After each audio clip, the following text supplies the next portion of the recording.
is the story of the operation which began the assault on the continent of Europe. The 9th Troop Carrier Command will transport and resupply parachute and glider elements of the 82nd and 101st Airborne Division and will be prepared to transport elements of the British 1st Airborne Division as directed. The U.S. 101st Airborne Division will begin landing approximately 4 hours and 30 minutes prior to civil twilight on the morning of D-Day to assist the 4th Division in the initial assault and capture the town of Cotentin. The U.S. 82nd Airborne Division will land to the immediate west of the 101st for the purpose of preventing the movement of enemy reserves to the east and north. Simple, isn't it? This mission, which reads so easily, calls for an attack from England on the continent of Europe.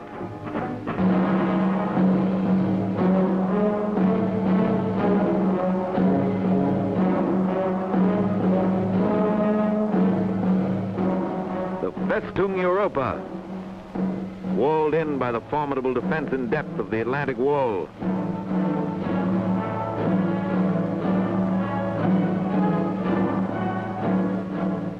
Mined, trapped, bristling with gun emplacements and fortifications.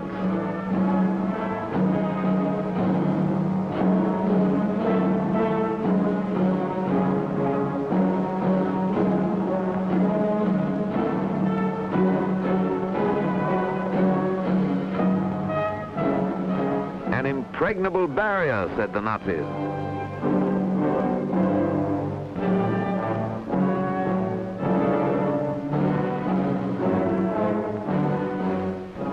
The combined chiefs of staff decided that frontal assault alone would not crack Fortress Europe.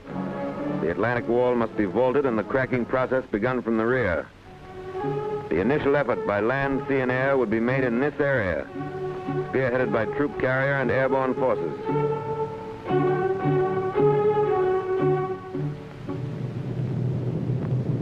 But before the D-Day, there must be a number of lesser D-Days. The first large-scale airborne operation was performed in conjunction with the assault on Sicily, 10 July 1943. Taking off from fields in Africa for dropping zones in Sicily, troop carrier units transported by glider and aircraft, units of the 1st British and the U.S. 82nd Airborne Divisions. Almost a year before this operation, a troop carrier group transported a parachute infantry battalion from England to start the invasion of North Africa. But the invasion of Sicily was the first real test for troop carrier units, which had trained in maneuvers in Texas, the Carolinas, and England.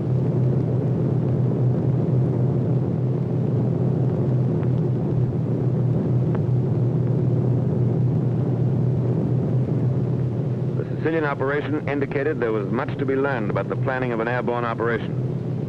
Troop carrier aircraft were shot down by friendly forces. Parachute drops were widely scattered.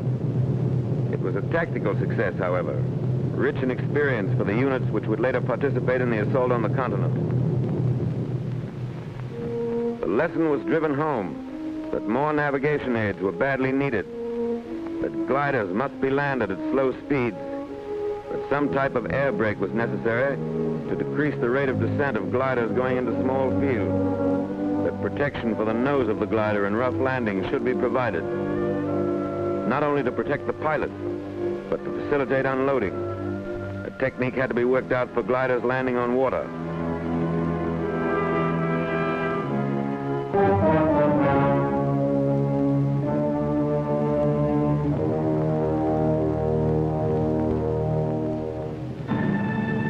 To the lessons of Sicily was added the experience of the highly successful operation in the Markham Valley of New Guinea, in which troop carrier and airborne forces showed the practicability of a well-planned daylight operation.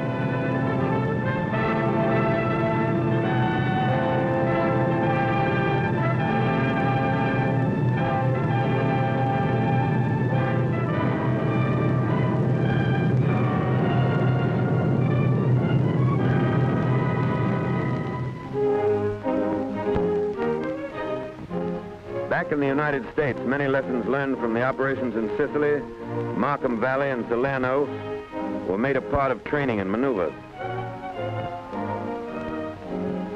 The Griswold nose was developed to protect the glider in rough landings. The parachute arrestor was adopted to permit landing the glider in restricted areas.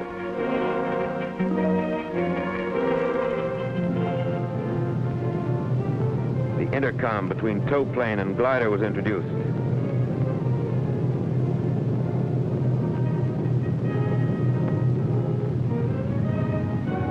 Blitz landings were out.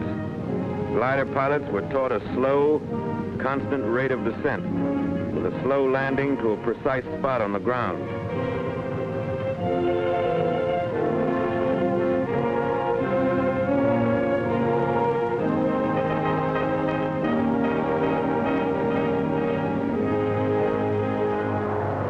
Many types of combat aircraft were suitable for towing the CG-4A glider. The B-25 was used. The P-38 performed its task well.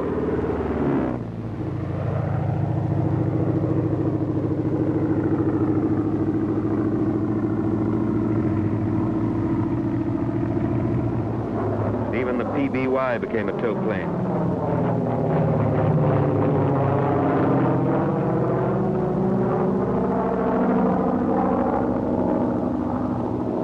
Note the takeoff of the PBY before the glider.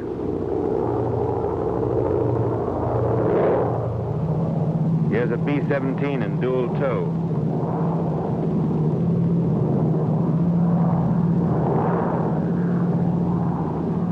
And a triple tow by a C-54.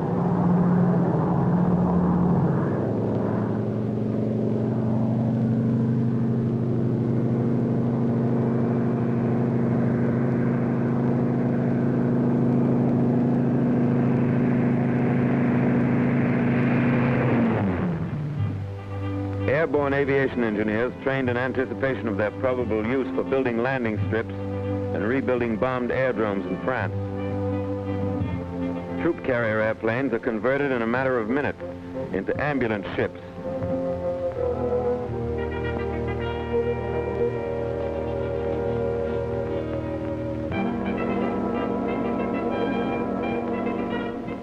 And from lessons learned overseas, grew the doctrine expressed in War Department Circular 113, employment of airborne and troop carrier forces. Doctrine was put into practice, and Circular 113 became the blueprint for all future airborne operations. Airborne and troop carrier units are theater of operation forces.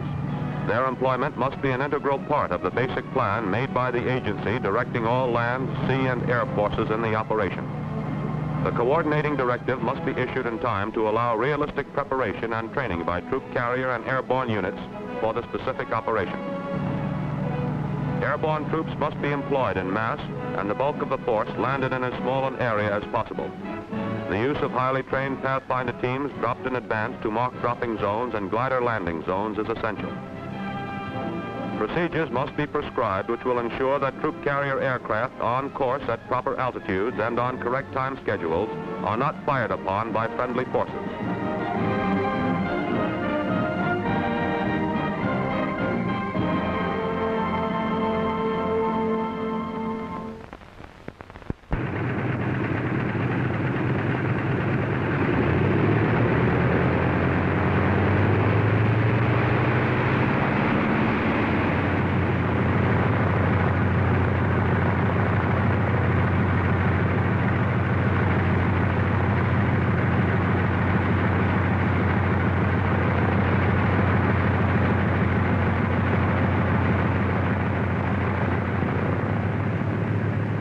Pilots and the staffs of operational training groups, which were committed to the United Kingdom, were trained in flying procedures of the United Kingdom before they left the States.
flying was emphasized, designed to prevent early detection by the enemy.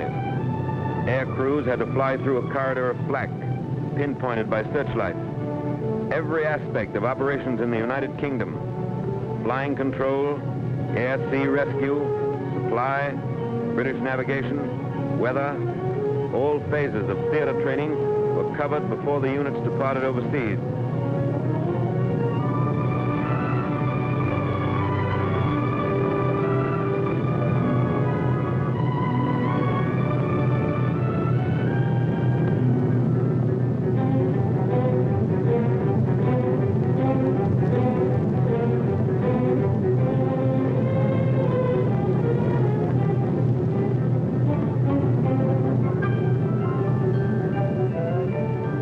Maneuvers ended with gliders landing in small fields, similar to the potential landing zones in France.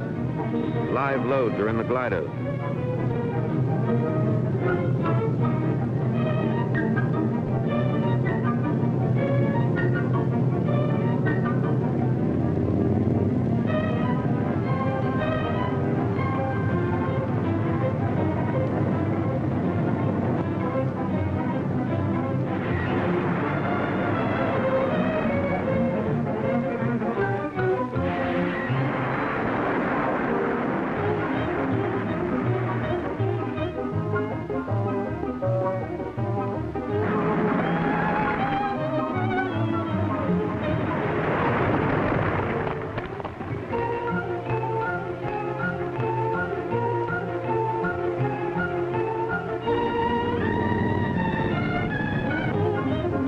Airborne troops continue in their specialized tactics. Glider pilots are trained to stay in action with them until evacuated.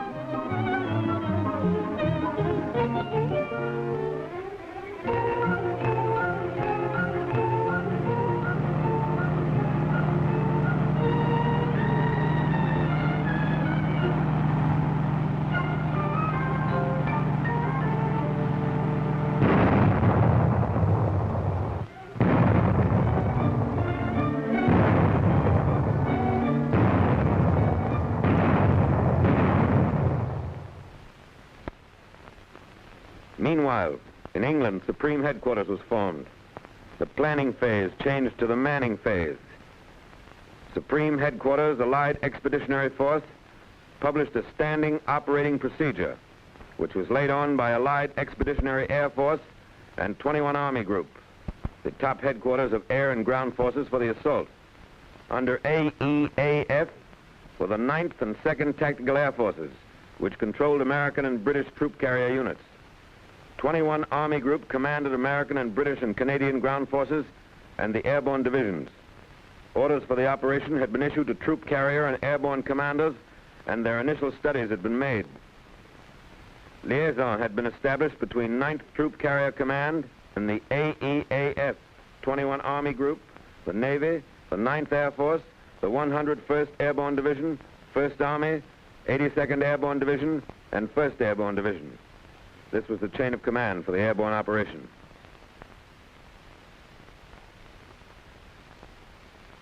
The Airborne Planning Committee, headed by the Air Commander-in-Chief of the Allied Expeditionary Air Force, was composed of representatives from all the services involved in the airborne operation: Navy, ground, and air, as well as the Troop Carrier Command and the airborne divisions concerned. With the greatest airborne effort in history in the making, a steady stream of gliders flowed into England for the coming assault. From the crates in which they were shipped, Shantytown emerged.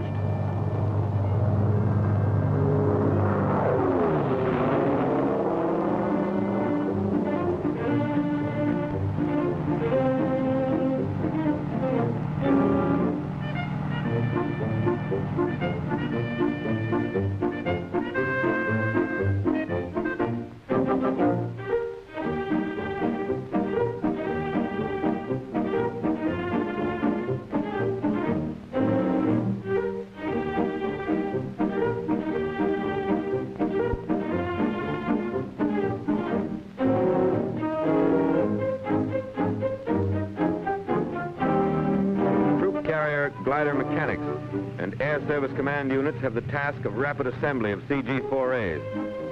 In addition to their normal assignment of 100 CG-4As, some groups had to maintain 140 horses with the usual complement of glider mechanics. British ground crews helped assemble their own horse gliders before turning them over to troop carrier.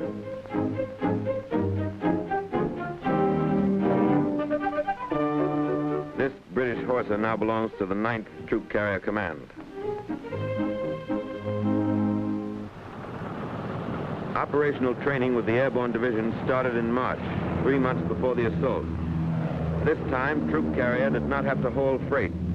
It could concentrate on its combat assignment and train for it. Intensive work was done on column takeoffs and landings and night formation flying.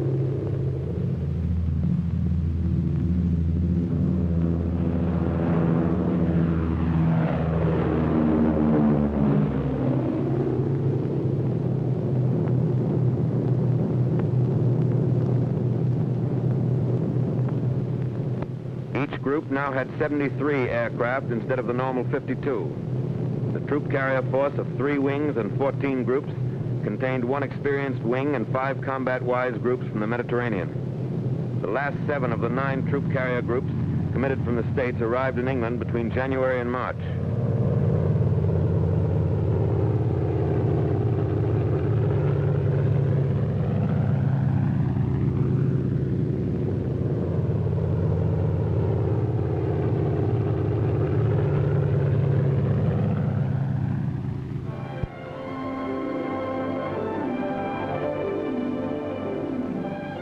This system is used to recover gliders from small fields.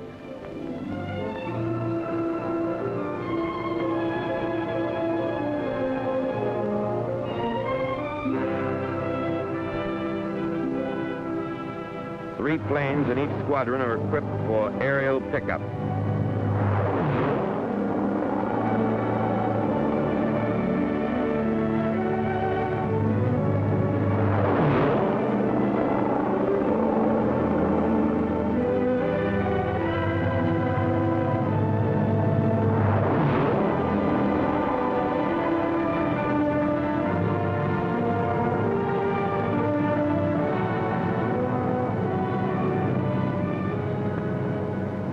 Coordination between ground and air is necessary for accuracy and delivery of resupply containers.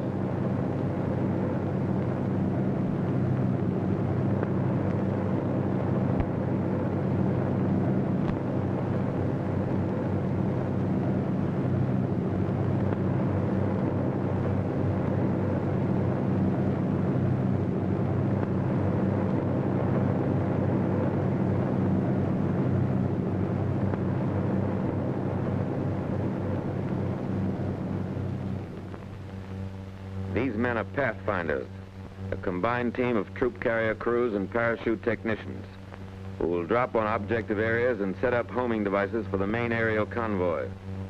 Teams consist of 9 to 14 technical men and 5 security personnel.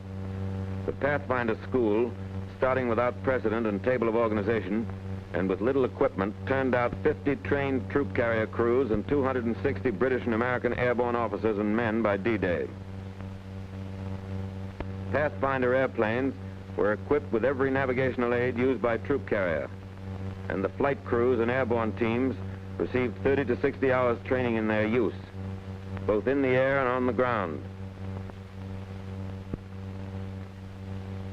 British G, similar to the American SS Lorraine, has no transmitter in the aircraft, but intercepts signals sent at precise intervals from a master station and 2 slave stations.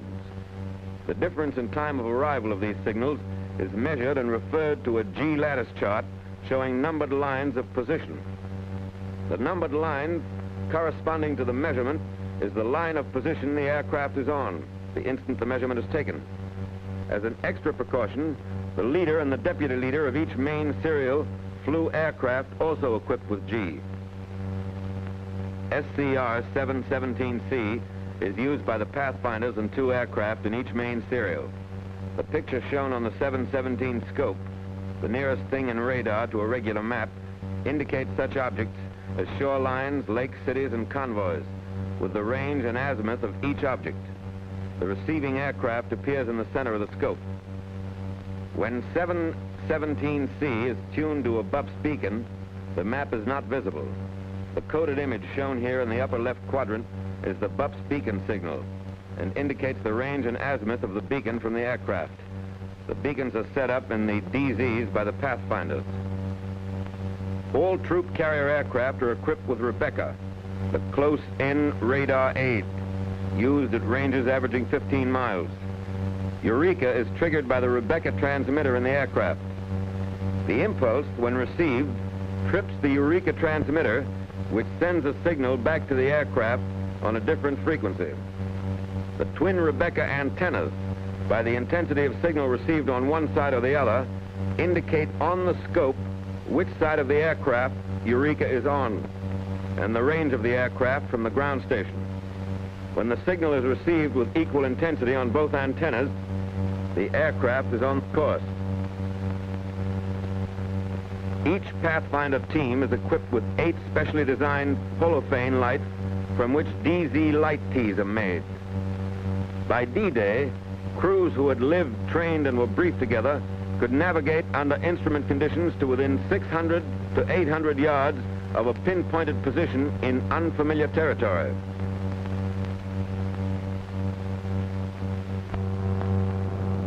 From March through May, 35 lower echelon and 3 full-scale command exercises were held, culminating in a full-dress rehearsal for the operation against the continent.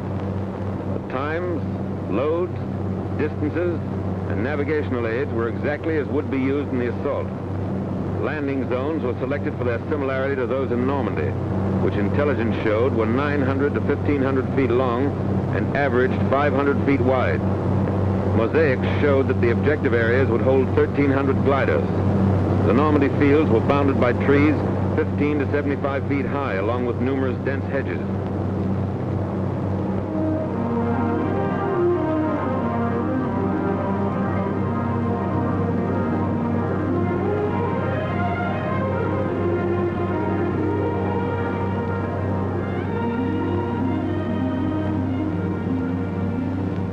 Glider pilots were allowed to choose their own fields, and release was made at heights from 800 to 1,000 feet.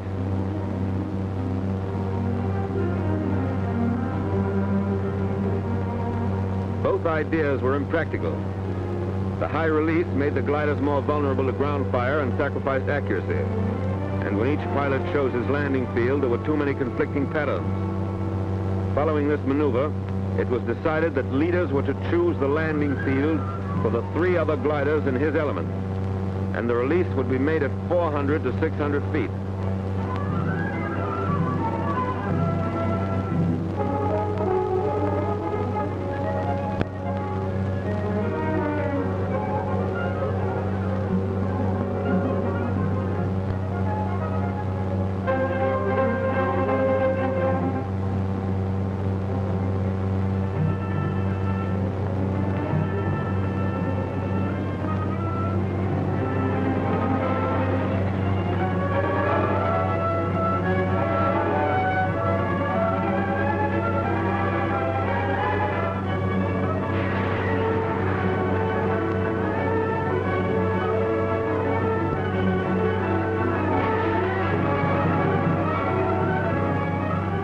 If fields small enough for practical operational training are used, there are certain to be crack-ups. A compromise must be made between realistic training and the number of gliders which may be expended on the maneuver.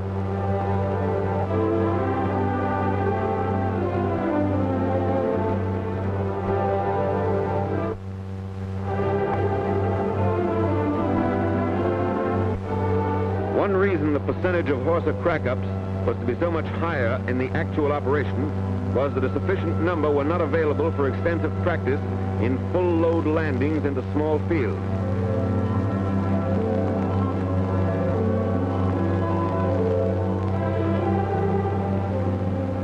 Because of their rugged fuselage construction, most of the CG-4A gliders which sustain damage upon landing deliver their loads of personnel and equipment in fighting condition.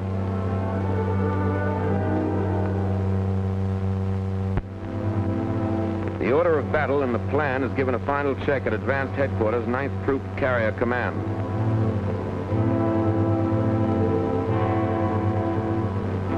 troop carrier crews, the majority of which had never seen combat, were approaching a state of battle readiness. The final briefing was held near London on the 1st of June, 1944. Groups will take off from their home airdromes and assemble at wing assembly points. They will proceed to the command assembly point at Elko, then to the command departure point at Flatbush. The first 28 serials will proceed from Flatbush via Gallup and Hoboken to IPs on the west coast of the Cherbourg Peninsula. The dotted lines indicate a 10-mile wide corridor in which no aircraft of any type will be fired on by surface vessels. Corridors, altitudes, constant airspeeds, and time over fixes must be adhered to because air, ground, and naval forces have been notified of numbers and timing of our aircraft over the route. The route has been chosen to avoid aircraft assembling in UK, main routes of naval convoys, and flak, particularly from the heavily fortified Channel Islands. DZs and LZs are in the area indicated. After passing DZs, serials will proceed to Paducah, to Spokane and Gallup, and will fly a reciprocal of the outbound course. Distances from the various wing assembly points to the DZs are from Atlanta, 282 miles, from Austin, 197, and from Ada, 192. Navigation aids will be distributed as follows. Eureka will be placed in advance at Atlanta, Cleveland, Elko, Flatbush, and on boat markers at Gallup and Hoboken. Pathfinder teams will place Eureka on all DZs and LZs. Only one of each 9 aircraft will home on Eureka, since more than this number will saturate the ground set and reduce the range. Box beacons will be placed at Flatbush, Hoboken, and 2 DZs by the Pathfinders. Occult portable lighthouses which flash a coded letter will be placed at Atlanta, Austin, Ada, Burbank, Cleveland, Dallas, Elko, and Flatbush. Holophane lights will be used during the night operation on the boat markers at Gallup and Hoboken and to form lighted T's on all LZs and DZs.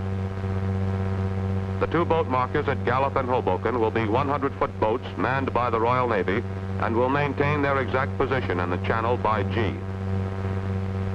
Panels and smoke, coded by color, will be used on 2 DZs and 2 LZs for the daylight serials.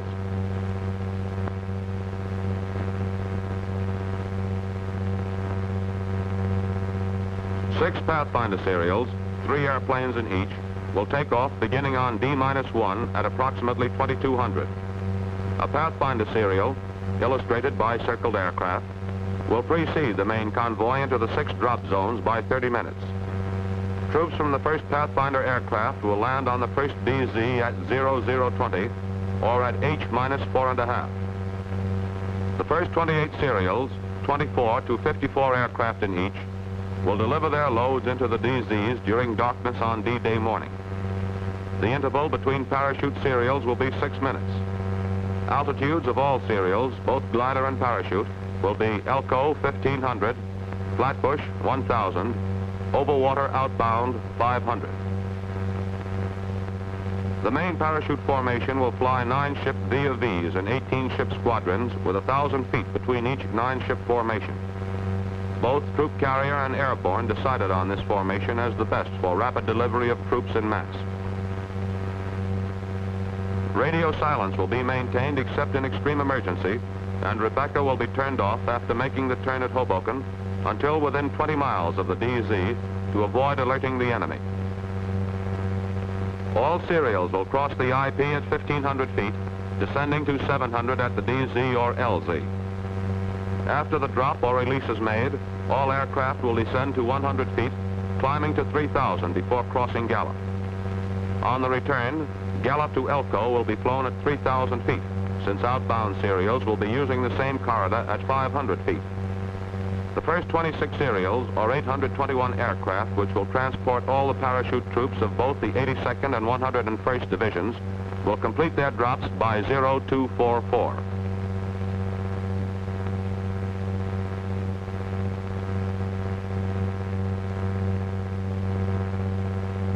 About the time the first serial of parachute aircraft returns to its home base, 2 serials, each consisting of 52 aircraft towing CG-4A gliders, will take off from these airfields. The interval between glider serials will be 10 minutes. These gliders will be released over the LZs about 0400, still in darkness, which will conclude troop carrier operations until 1900 of D-Day. The static hookup will be used for all glider marshalling and takeoff. This system, with all tow planes and gliders hooked up and parked prior to takeoff time, enables each combination to take off at intervals of less than 30 seconds. The control procedure used will be the standard sled and jeep combination indicated. The sled and marker, attached to the jeep by a rope the same length as the tow rope, indicates to the tow plane pilot, when he taxis alongside it, that the slack is taken up. The signal man on the sled gives the tow pilot the signal to take off. Then the jeep moves back alongside the next tow plane, and the procedure is repeated. The glider pattern will be the standard double column echelon to the right with 300 feet separating the double columns. 3 minutes from the LZs, the columns will separate so that landing patterns of separate columns will not conflict. The glider will be brought to a landing over the lighted T's, which will be placed in the fields and lighted by the pathfinders 10 minutes before the arrival of the serial. 4 gliders make up the element because of restricted visibility and the size of the field selected for the LZs. Meanwhile, aircraft of 38 Group, the British troop carriers, will take off and form along this route after Serial 10 passes Flatbush.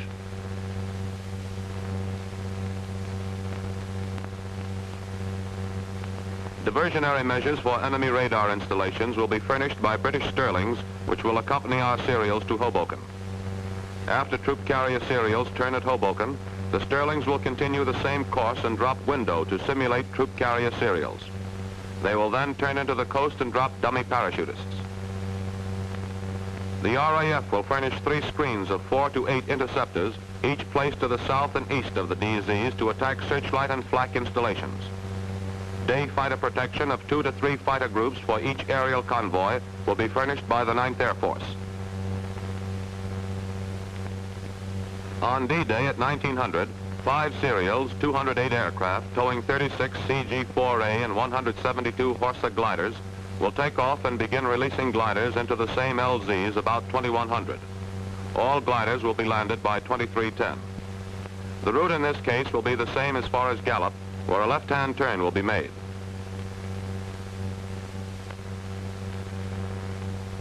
Serials will proceed from Gallup to Spokane, to Paducah, to the LZs, make a right turn and fly a reciprocal course on the return route.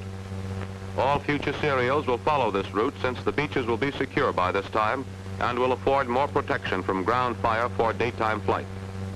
Altitude from Gallup to the LZ will be 500 feet. On the return, LZs to Gallup will be flown below 500, climbing to cross Gallup at 3,000. On D-Day +1, 4 serials, 200 aircraft towing 48 horses and 152 CG-4As will begin taking off about 0500 and will put the last glider into the same LZs by about 0910. 512 gliders will then have arrived in Normandy. At 0400 on D+1, 6 serials, 311 aircraft with parapacks will begin taking off with supplies for the 2 divisions which will have completed their landing when the last glider lands. These supplies will be dropped on the objective area in Normandy within a space of 30 minutes, beginning at 0611. This will conclude the immediate troop carrier commitments on objectives in Normandy, with further resupply dependent on the amount our forces can move across the beaches. Due to the movement of 2 additional German divisions into the peninsula, the 82nd will not land at Saint-Sauveur. The 82nd and 101st Divisions will both land around Saint-Martin-de-Varreville, 5 miles from the east coast. The 82nd Division will secure the causeways and lines of communication to the north and across the inundated area to prevent enemy reinforcements from being brought to the beachhead. The 101st Division will proceed south and capture Cotentin. The forces which will come across the beach will proceed inland to reinforce this vertical envelopment.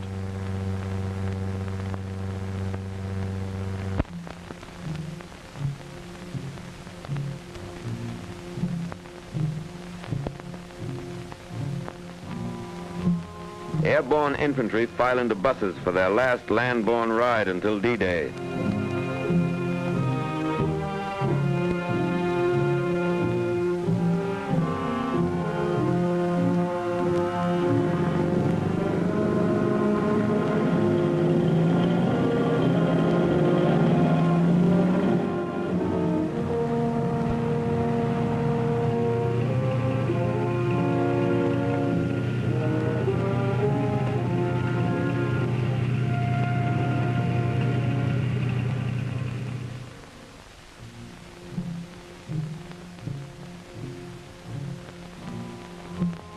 These hangars are their barracks until they climb aboard the airplanes and gliders.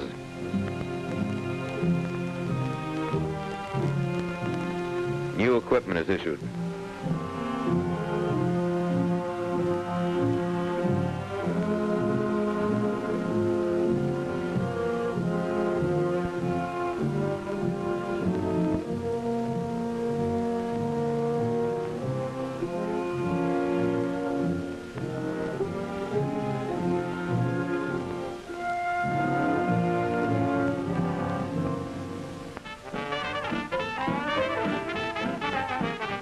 Nothing to do now but kill time. Nothing, that is, but to keep at the peak and await orders.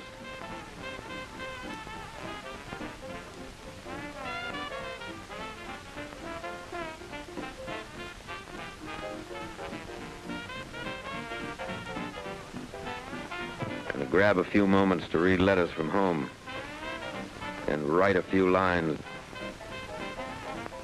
But this is business. And you want to be sure you're in business when the time comes. So you take inventory of your stock and trade and keep everything clean and shining and ready.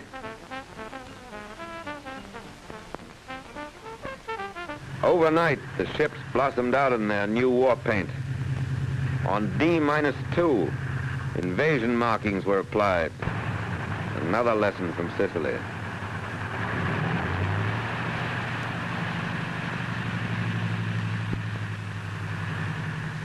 Invasion money revealed the objective. By now, the High Command insisted that individuals should know their destination.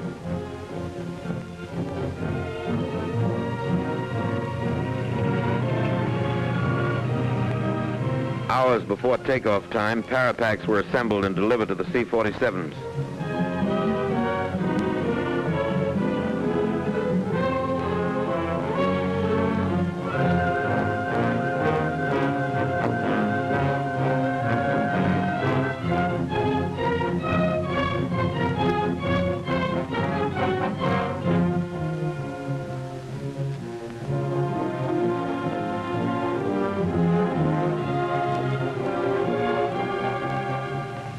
LSTs received their quotas of troops who will cross the beaches and move forward if troop carrier and airborne have done their job. One glider regiment of the 101st was to go in by boat, as were some attached and supporting units of both divisions. The lift, or the required aircraft and gliders, was not available to put them in by air as early as needed. D-Day-1, and time narrows down. Gliders for the first night's operation are assembled for the takeoff, ready to follow the parachute serials to France. Officers and men of lower echelons are briefed. Speeds will be Pathfinders, 150 indicated for the entire course. Parachute aircraft, 140 to the IP, 125 IP to DZ, slowing to 110 for the drop, then 150 for the return trip. Glider pilots are told to assemble at division headquarters after landing for evacuation to England. An airborne general has a final talk with his men.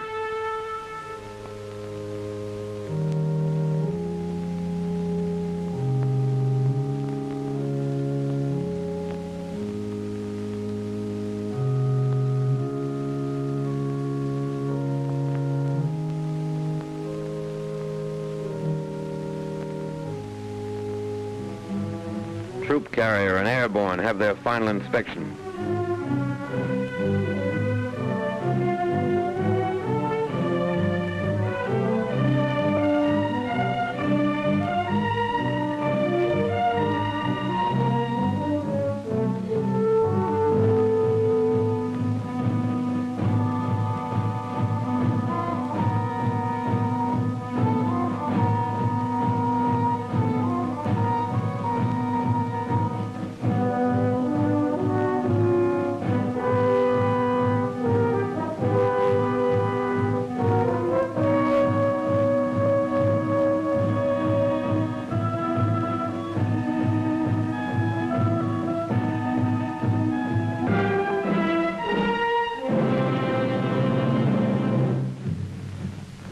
more than a dozen fields, paratroopers march their ships.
Parking diagram showing the location of each aircraft has been given the airborne troops.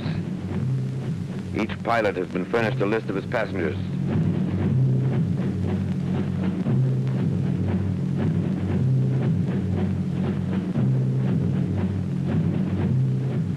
Parapacks are checked.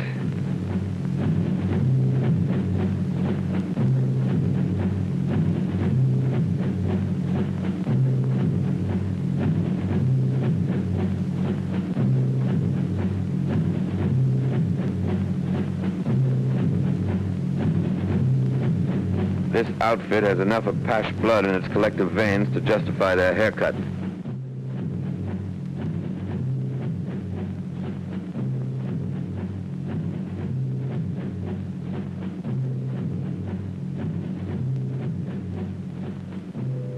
There's a message from the Supreme Commander.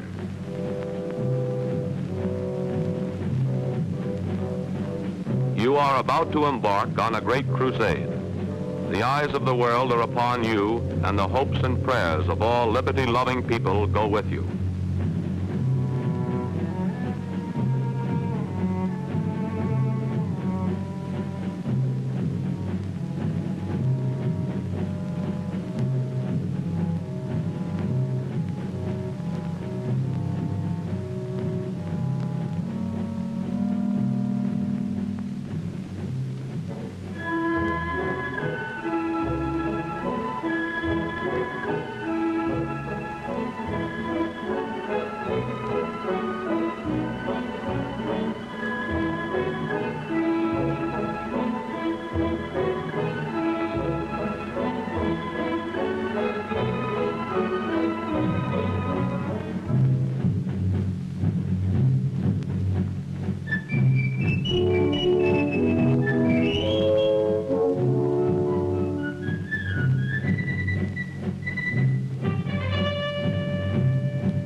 Pilot and crew chief make a final check of the parapacks. And here's another final check, this time by the jump master just before the men go aboard.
This trooper will drop his British leg pack loaded with demolition supplies just before he lands.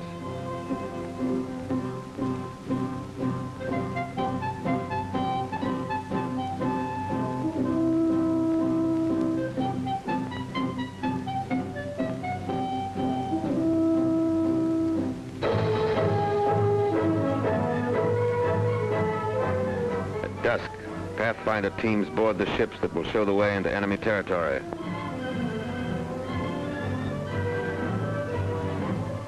"925 troop-laden aircraft will home tonight on navigation aids set up by these Pathfinders. This is 1 minute out of 1 hour in one day in the world's history that has rarely been equaled. These are the first ships to take off in the airborne invasion of Fortress Europe.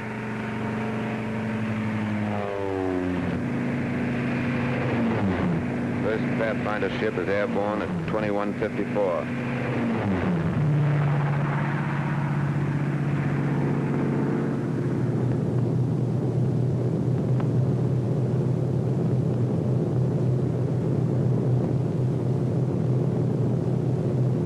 As the Pathfinders head for the coast of France, other C-47s move into position for their takeoff at the head of the runway.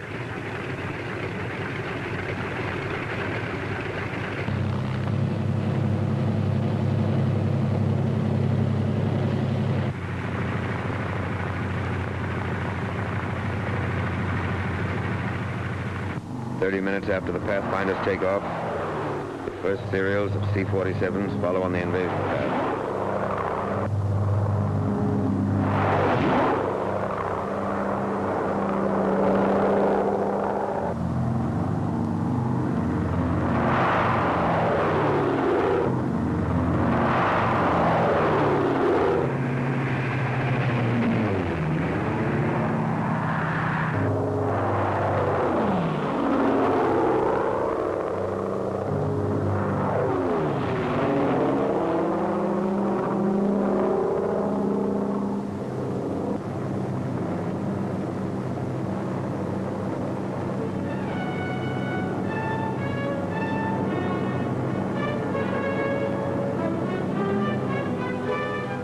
Troop carrier aircraft cross the channel.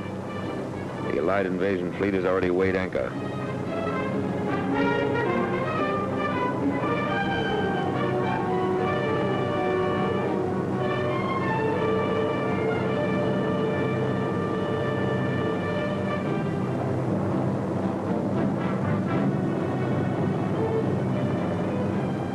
Sealing had been forecast as 3,000 en route, clearing at DZ, but actually is variable, 500 to 1,000.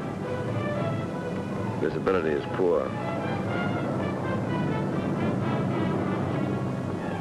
Stand up. Hook up.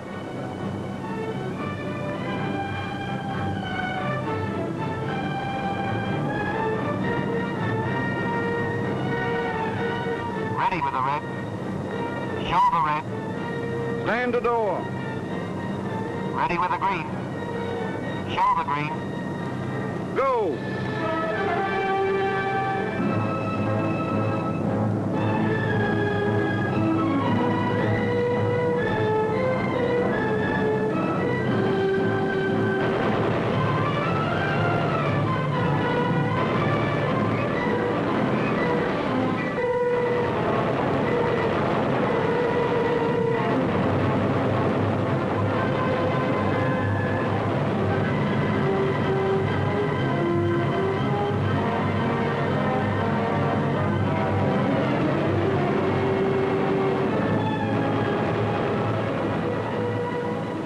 Landed squarely on the German 91st Infantry Division and other enemy troops. These enemy units were on maneuvers and were already occupying their assigned defensive positions. Surprise was gained only by the leading parachute unit, and subsequent serials found themselves under practically continuous ground and anti-aircraft fire while crossing the peninsula and upon landing. 821 airplane loads, 13,000 paratroops were delivered into DZs in less than 2 hours.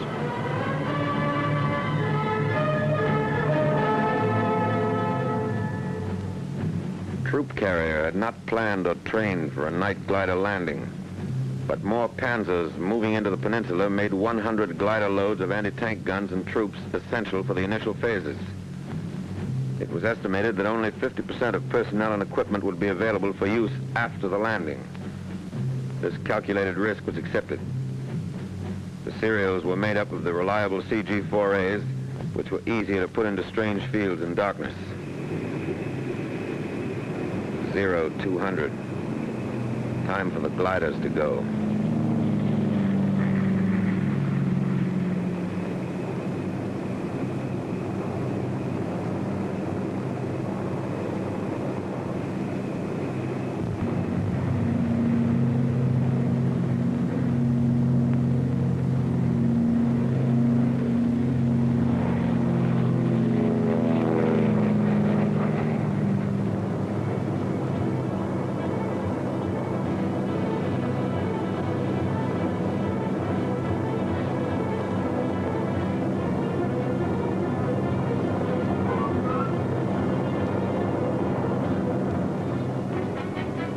All right, Cloud, approaching LZ. Roger. Okay, cut loose. Roger. So long.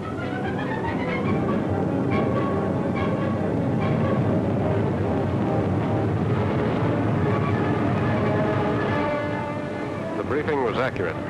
The three heights were just as we figured. The main trouble was the landing zones were not secured by the time we arrived. In fact, I'd say that 90% of the gliders received hostile fire before landing. The lighting aids were a little messed up. Our group was supposed to have two. I never did see but one, and it was out of place. I understand, though, that some of the Pathfinder teams were neutralized.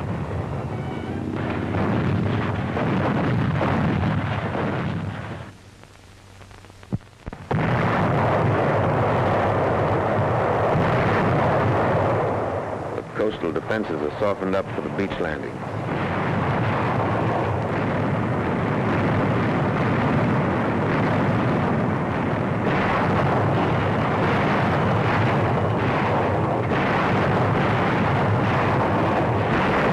Daybreak. The naval bombardment continues.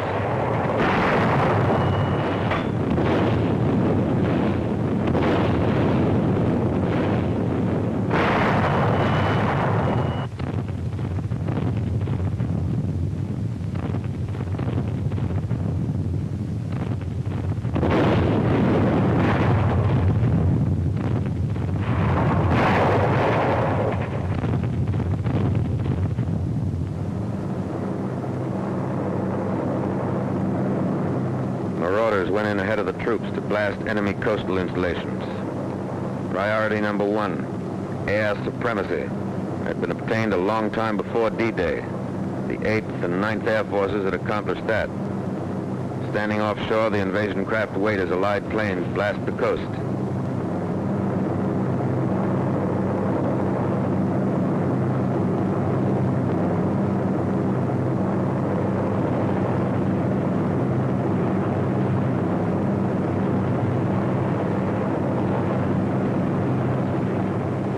Allied surface ships come in.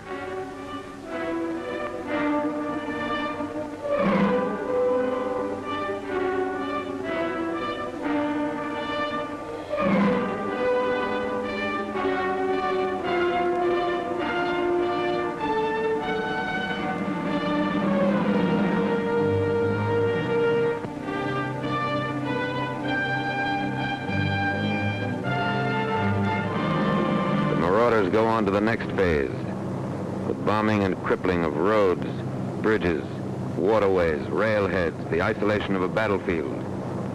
And the battlefield is isolated. No German reserves come through to the coast in any strength. The beachhead holds and grows as the Air Force piles up a record number of sorties.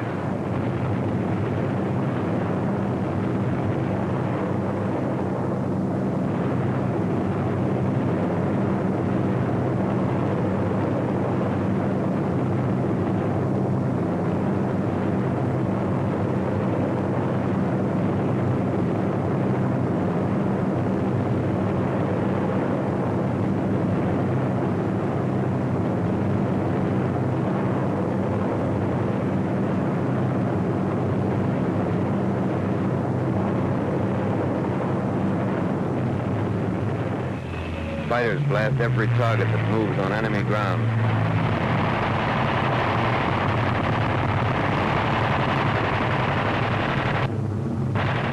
Any target of opportunity is legitimate prey. Record sorties are flown by the fighters on D-Day.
Back in England, the next glider serials are being marshaled for the takeoff.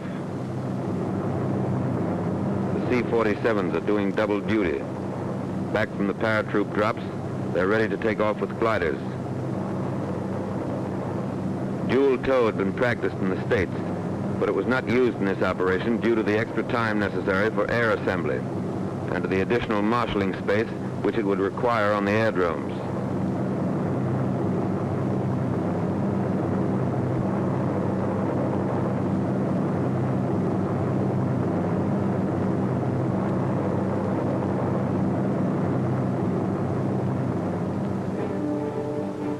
Hard-pressed paratroopers who went into action in darkness earlier today are depending on reinforcements and heavier equipment, which will be delivered by these glider serials. 3 groups of fighter cover are in takeoff position at aerodromes to the south.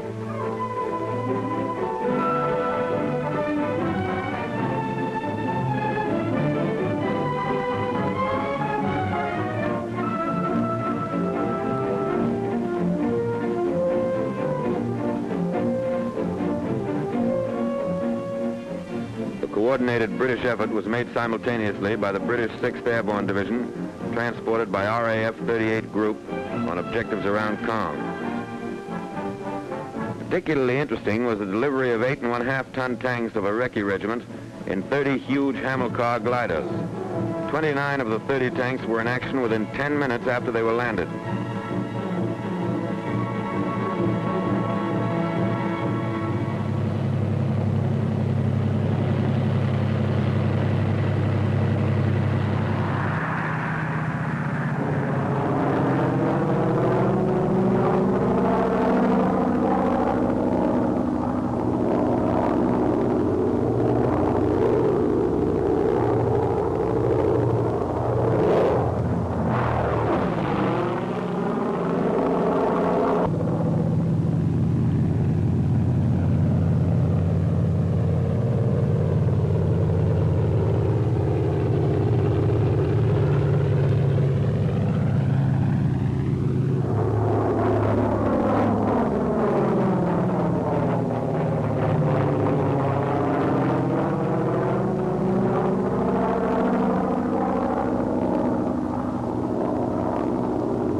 Turn is made at the command assembly point.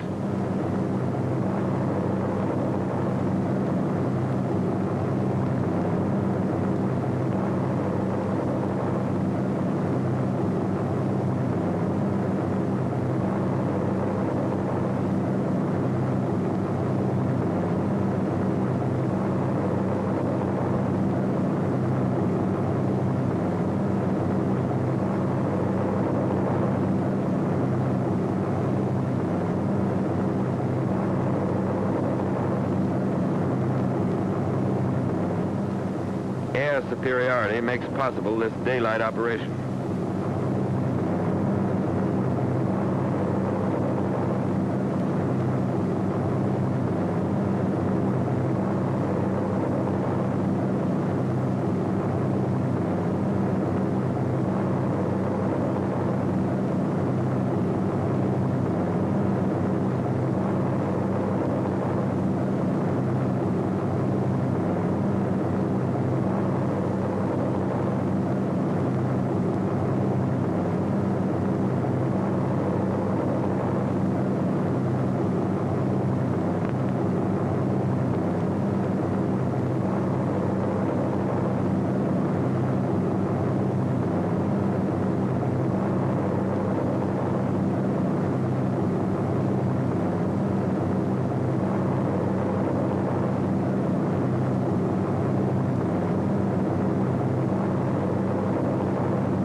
ACAC ended a mission for this friendly airplane.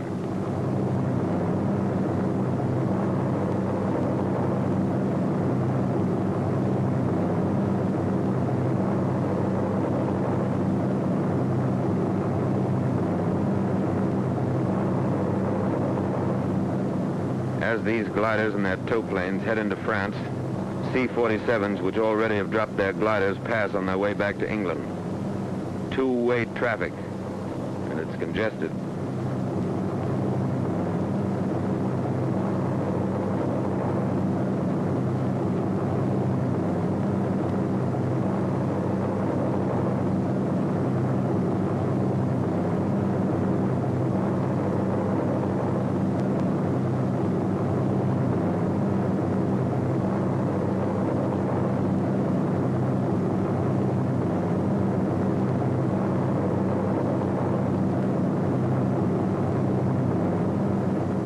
These are areas flooded by the Germans.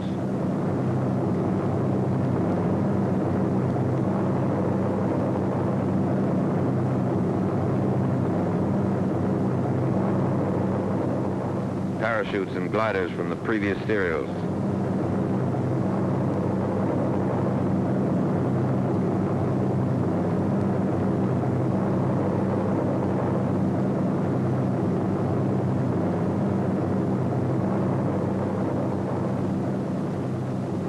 Gliders cut loose from their tow planes.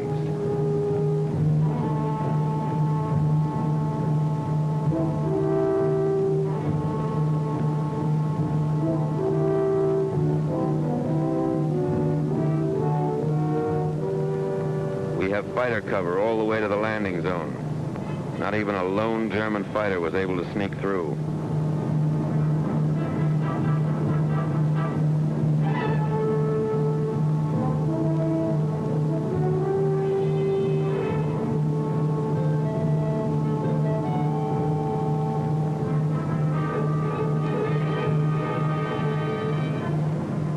One of the gliders makes a landing in the flooded area.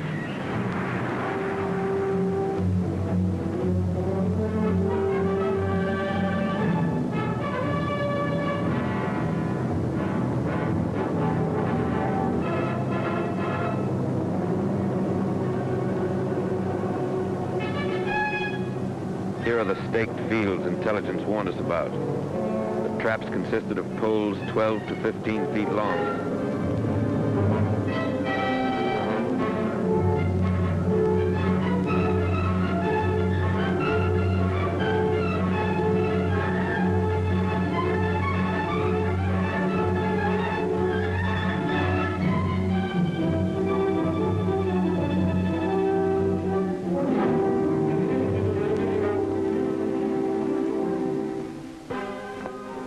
One of the tow planes crashed and burned, but actually the C-47 suffered few losses. Some of the glider landings were rugged,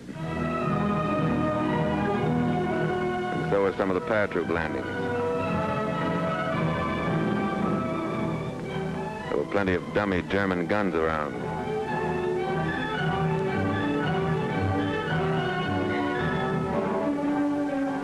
But just as many of the real thing.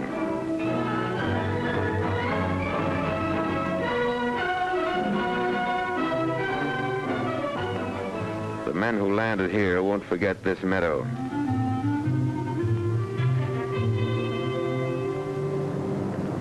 Resupply ships took off simultaneously with the last glider serial from 5 airfields which were designated as takeoff fields for resupply by air. All resupply was directed by the Allied Expeditionary Air Force Headquarters through an agency called CATOR, Combined Air Transport Operations Room. Packing, delivery, loading, and lashing of all supplies for aerial delivery was the job of the Service Command. Requests for air resupply were approved by the Army Group or Air Force in the field.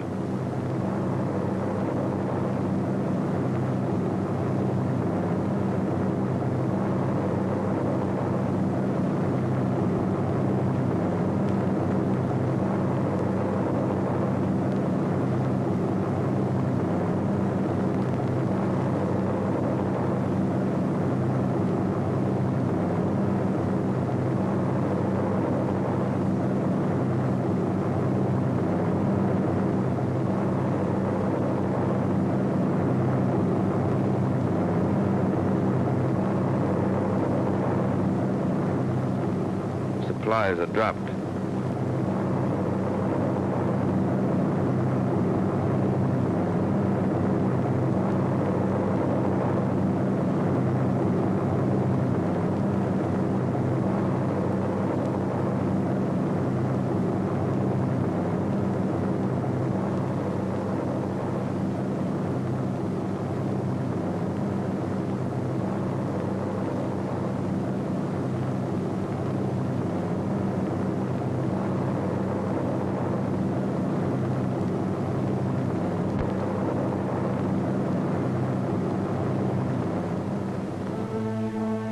Meanwhile, the airborne infantry had fanned out and taken initial objectives, most of them after hard fighting and heavy losses.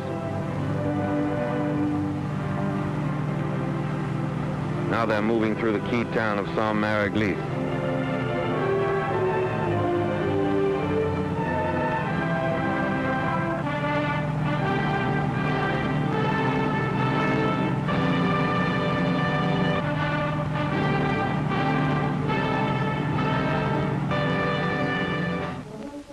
On the beach, landing strip number 1 is built immediately.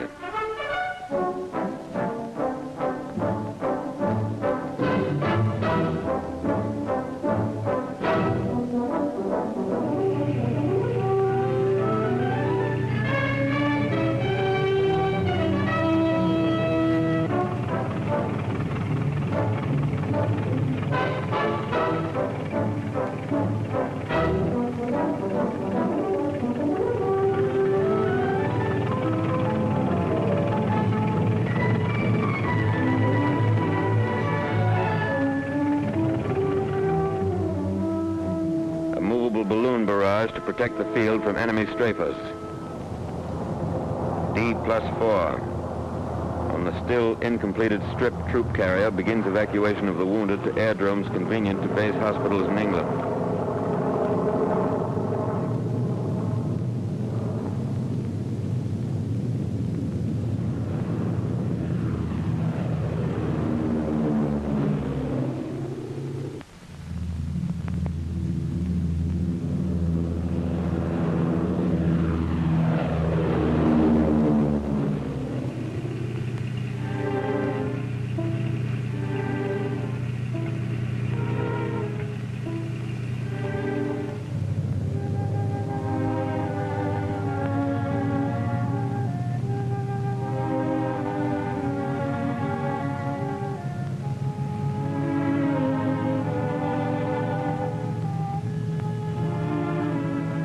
These wounded were the first to land and the first to fight on D-Day.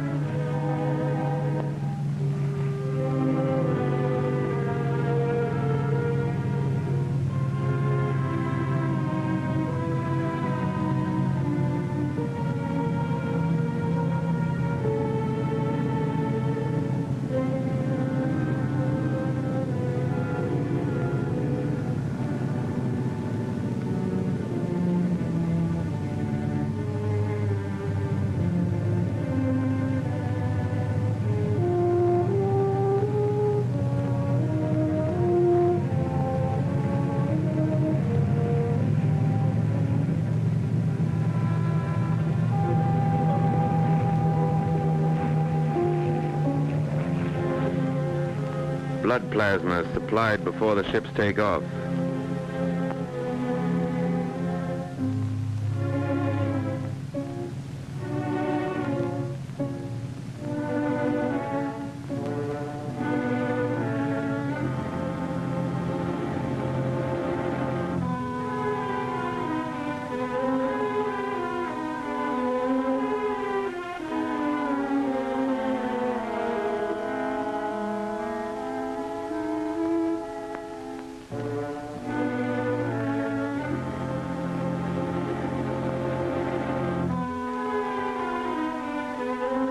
Within 2 hours, these men will be under expert care, far from the front.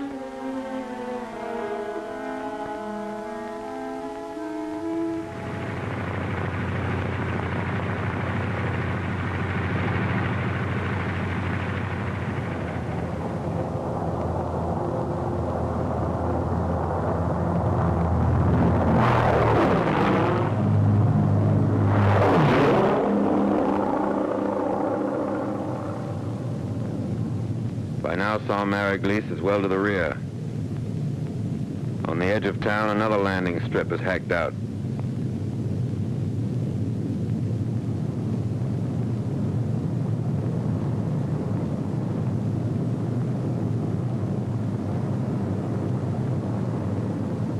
Even before the landing mats are laid, a resupply glider comes in with more equipment.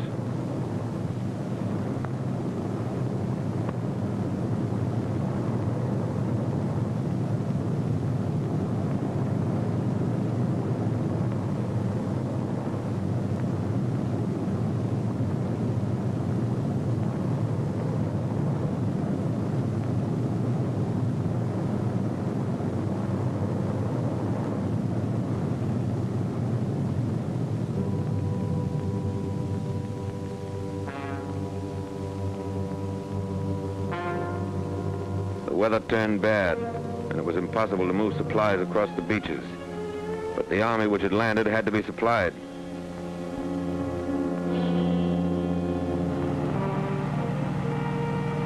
Back in England, troop carrier is assigned the job of getting it to them.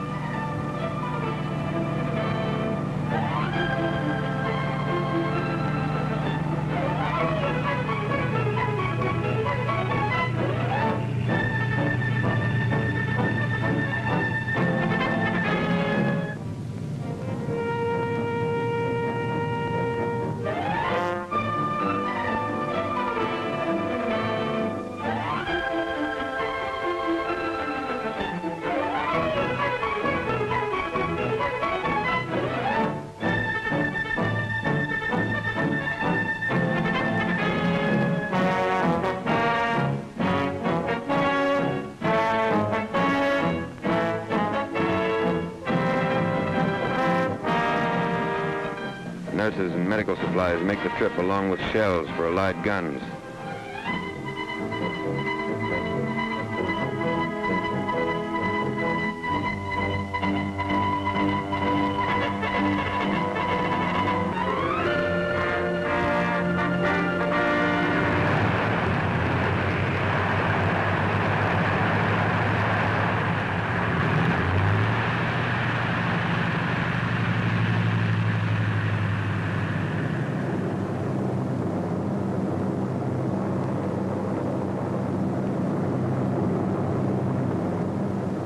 Materiel brought in those first days by troop carrier made the difference between a continued assault to Cotentin, utilizing the elements of surprise and enemy disorganization, or a stalled offensive, helplessly waiting for supplies bogged down by weather.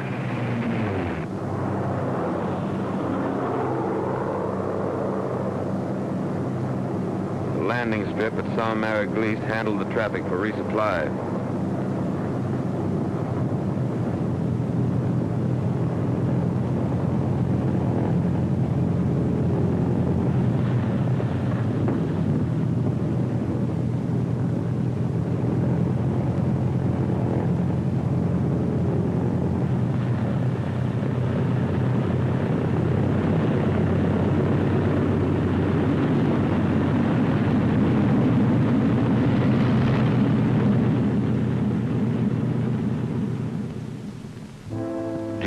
trucks are lined up at the field, waiting to rush the supplies to the front.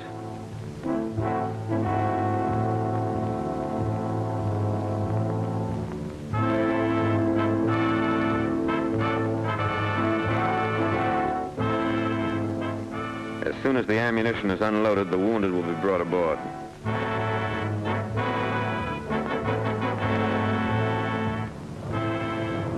Gliders used on the first day's operation and those used in resupply are towed back to England.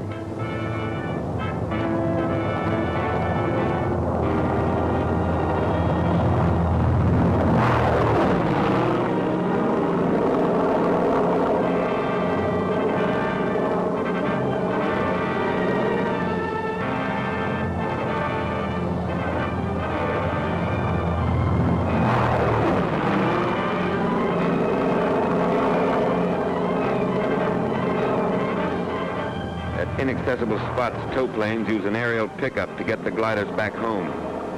Others, not flyable, will be disassembled and hauled back by boat.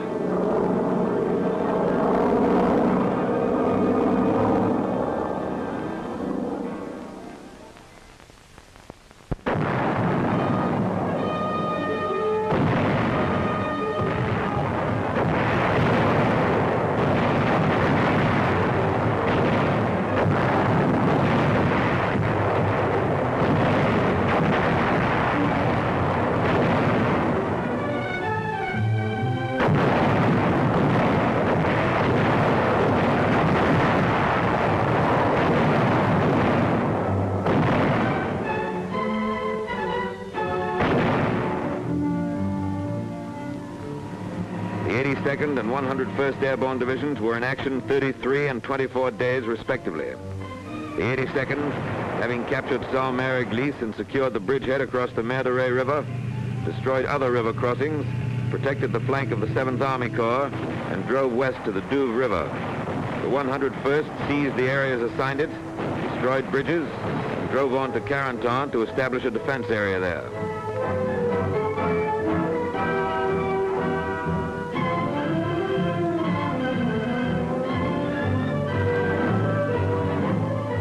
Troop carrier, the commanding general of the 82nd Airborne Division sent this commendation. Under most difficult conditions, including landing under fire in enemy-occupied terrain, glider pilots did a splendid job. On the ground, they rendered most willing and effective service, providing local protection for the division command post during the most critical period when the division was under heavy attack from three sides. Please express to all elements of your command who brought the division in by glider or parachute, or who performed resupply missions for us, our admiration for their coolness under fire, their determination to overcome all obstacles, and for their magnificent spirit of cooperation.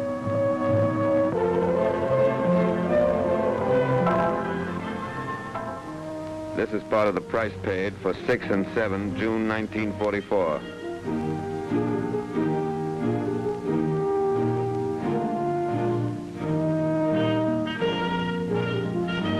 $1,662 troop carrier airplanes were dispatched in the first 24 hours of the assault. 43 were lost and 311 damaged by small arms fire. A lot happened here that cameras could never get. But a corporal with the Pathfinders remembers.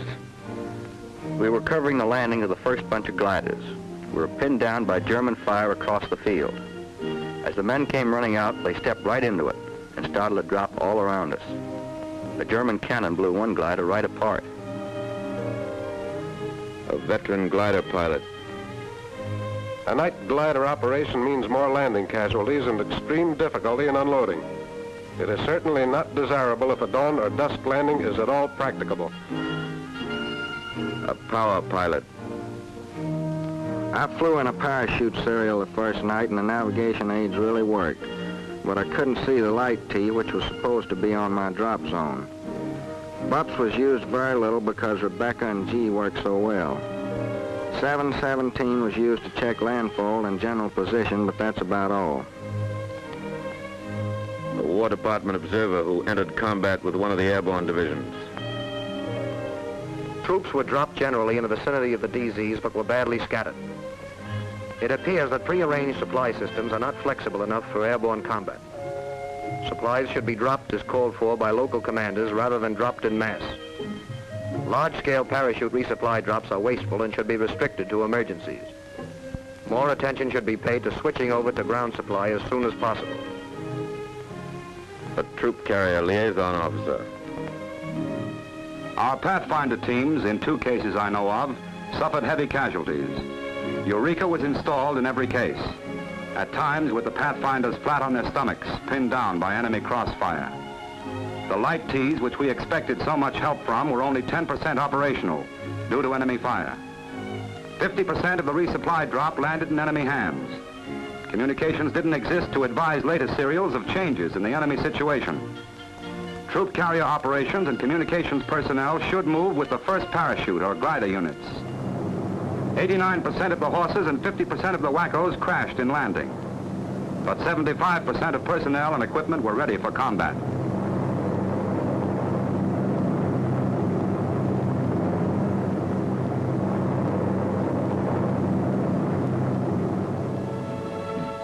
Back from Normandy, these men would have faced further tests. How much they had learned will be history.